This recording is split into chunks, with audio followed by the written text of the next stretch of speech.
What is positive affect and how can it help me get myself some resilience? Y'all, this is lesson 5 of 10 in a research-based resilience curriculum designed specifically for our breast cancer patients. We're going to walk through it together, one step at a time. So let's go. Let's do it. On this ocean, every wave brings you closer to home. And no matter what you think, you are never alone. Hey y'all, welcome back. This is lesson 5 of 10 in our research-based resilience curriculum for breast cancer patients. And in today's class, we're talking about pillar number 3, and that's something called positive affect. What is that? Quick review. In order to strengthen our overall resilience, there are 6 key components or pillars. And just to review, when we strengthen all of them, we enhance our overall resilience. These 6 pillars are self-care and compassion, support and connection, positive affect, healthy coping, finding purpose, and mindfulness. We talked before about how the brain works and that neuroplasticity is essentially our ability to rewire our brains for resilience, because you have inside your brain, neuron talks to other neuron. When they fire together, they create these pathways in our brain, lots of neurons, lots of pathways.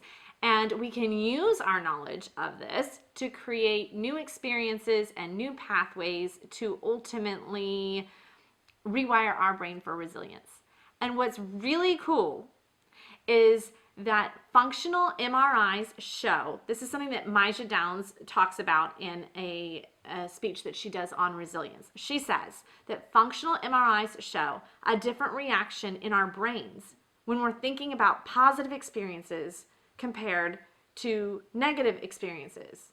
So we need to change our relationship with the circumstances, because our brain actually is working differently when we're thinking about good things than when we're thinking about icky things. We're going to use this to our advantage here. Remember before I talked about a shift in perspective and what that was? And I had given my personal example of, instead of saying, this is what I had to endure, I inserted an itty bitty word called could. This is what I could endure in order to lengthen my life. And that one little word changed everything. Then I was challenged again to take a look at that surgery room from my children's perspective. And I had another nice little itty bitty shift in perspective when I came up with the thought that my children would one day say, hey, you know what, that room saved my mom's life. So I'm grateful for that room, and I'm grateful that my mom took that path, because now she's here with me. Those 2 shifts in perspective were magical. And so having some positive effect can also help us with these changes in perspective. And one of the things that we need to start doing is cutting out that word should from our vocabulary. I should be this, I should do that. Y'all, and if you were a fly on the wall in my therapy sessions, you would hear me say, I should do this, or I shouldn't have done that, or if only this. So I know I'm not perfect on it either. We all have room to improve. But the reason why we want to try our best to limit that word from our vocabulary is because it brings up these feelings of shame or inadequacy. And those are lies that we tell ourselves, because you know what? We are enough as is. So don't believe those lies. Don't feed them to yourself. Try to get that word out of your vocabulary. Maja Downs talks in a speech that she does on resilience about positive affect. And I love what she says in some of the examples that she gives for how to grow it and enhance it. And she talks about optimism and humor. So optimism, she says, is future oriented. So I want to make sure I make this distinction here, because I used to think that it meant I gotta stand strong and never fall and keep my smile painted on my darn face. No. There was a day when I literally fell to the floor, curled up in a ball, could hardly move. So optimism isn't that I have to have that smile all the time. Instead, it's more future oriented. It's the idea of, I might not be okay right at the moment. And I might not know the path. I might not know what I need to do. But I believe that things will get better. And so it's more future oriented. And then you have humor. You gotta be able to laugh, find ways to smile, right? So again, you might not know how to move forward, but you need to believe that you will. So let's take this apart. I'm holding up 4 fingers. I mean 2. Optimism, humor. See, laugh, right? Optimism. Here's some strategies that Maisha Downs helps talk about, ways to enhance and to grow your own optimism. She says to catch yourself in a negative thought and then to insert a positive one. I want to take a look at this of how it relates with breast cancer and some of the treatments that we go through. All right, I have to lose my hair. That is traumatic. That's a lot to take in. So instead of focusing on that negative idea, that negative thought, insert a positive one to it, kind of twists it a little bit to be, I need to lose my hair. And each strand that falls out is me getting one step closer to being done. I know it's going to come out if I'm having this treatment.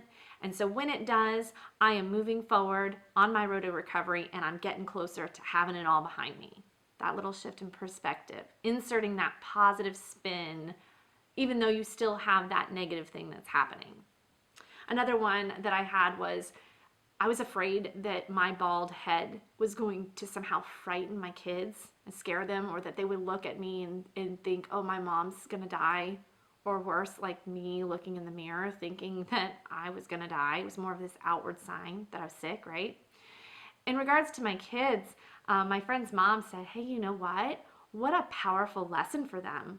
A lesson that, hey, everybody is going through something and you never know. So to have compassion for everybody, that's a huge lesson that I wanted my children to walk away with in life. And here they are getting it at a very, very early age. So inserting that positive spin.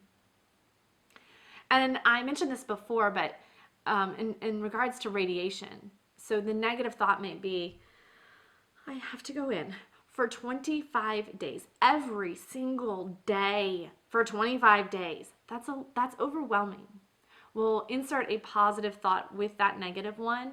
And to help with this, I recommend getting a countdown chain and having them color coordinated. So your positive thought would be, hey, I only have 2 more yellows, or I am down to 1 color, woohoo. So that just helps to enhance our optimism when we can insert that positive thought onto a negative one. It doesn't take away the negative one. It just helps add an optimistic glance at it.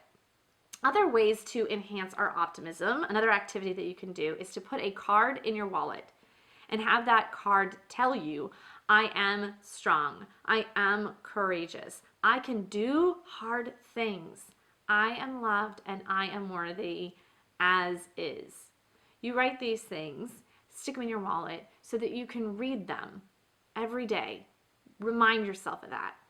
Another activity that you can do is to have some positive self-talk. So maybe you say to yourself, hey, this is hard and it hurts and I'm crying and I'm weak, but I'm going to just take it one step at a time and I'm going to allow myself to be human and I'm going to do the very best that I can.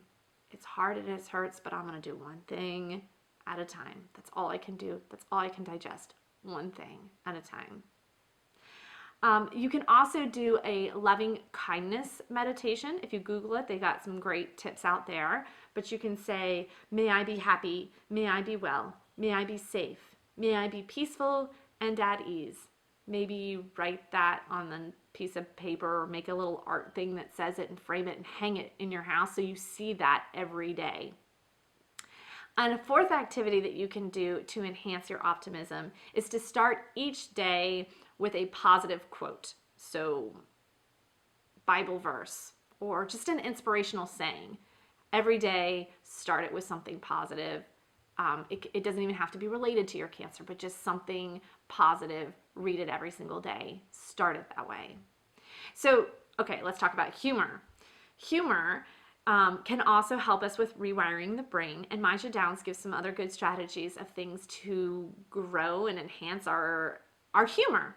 And one thing she recommends is maybe you have a joke of the day. Or this is This is such a simple adjustment. It doesn't take a lot to do, but imagine how powerful it can be if we can enhance our own humor, thus our resilience. And it's simply, before you go to bed, let the last thing you watch on TV be a comedy. Okay, love myself the dramas and the actions, I do, and watch them, but then that last thing before you go to bed, let it be something funny so that you're going to bed on that lighthearted note. So here's some examples for you about humor in my own story. I came home from one of my many surgeries, and my mom was here. She was helping us. It was around Christmas time, and my kids were little. We were determined to have holly and jolly and merriment, darn it. And so we had these ornaments that the kids could paint, and they were ceramic. They're painting them. Well, they roll off the table and smash onto the floor. And my kids are crying, and the floor is a disaster. My mom, bless her, cleans up the floor because I can hardly move. And then we're like, okay, you know what? I got another ornament. This is the one that has those little plastic pieces that you put it in the oven and you bake it. No worries. Look, kids, here's another one. We'll do this one instead. Well, that was all fun and great until those little plastic pieces flew onto the floor, and my mom had to clean it up yet again. All right, now we're done with crafts. We're moving on with another holly thing, jolly in a different direction. Let's bake. Great idea. Until those darn little sprinkles grew legs and flew all over the floor for the third time, and my mom had to clean the floor again. Well, instead of getting really upset and crying, screaming, whatever, our eyes met and we both busted out laughing because it was, are you kidding me? Like, what are you gonna do? You just laugh at it, right? So inserting humor and being able to laugh at some of our circumstances when we're able to do that too.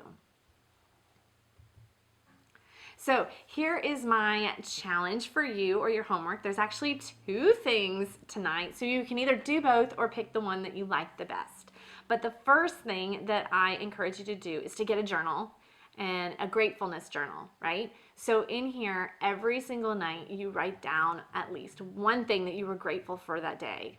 Some days you might have a lot, and some days it might just simply be, I wore my fuzzy socks, or you know what, I had Starbucks, or maybe I had the best cup of coffee my husband made for me, or maybe a friend called. Just, it could be anything that you were grateful for that happened that day. And then the second thing that I encourage you all to do is it's a timeline activity. So on a timeline, on a sheet of paper, take a black pen or a blue pen, and then you write everything that you've been juggling and dealing with diagnosis, with biopsy, ultrasound, your surgery, your chemotherapy, whatever it is that you've got going on that's overwhelming and flooding you, all of these things, the andas, you write them on this timeline in black or blue ink. But then you go back on that same timeline using lots of different colors and put on good things that happen, even if they're small things. My mom came, this happened, my kid wrote me a song, whatever these small things are, you put them on that same timeline. And then when you step back and look at it, you'll see that it's not just that icky dark color, but that your whole timeline includes elements of it all, the hard and the good. And so it's a good visual way to see that we have good moments and we have bad moments happening at the same time. So those are your 2 challenges. Until next class, I'll see y'all then. Bye guys.